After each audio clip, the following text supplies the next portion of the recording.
Hello guys and welcome to How to Socials. In this video I'm going to show you how to combine videos on TikTok app. So let's start. First open the TikTok app.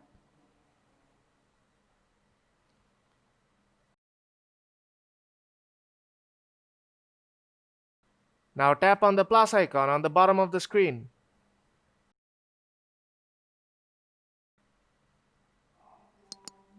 And tap on upload. Now select the video footages you want to combine.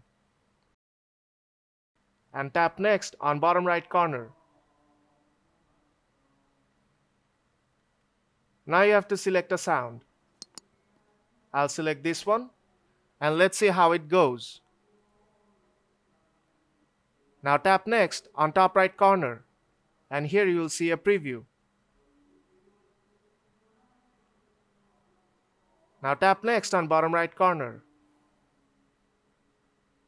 and tap post to upload the video.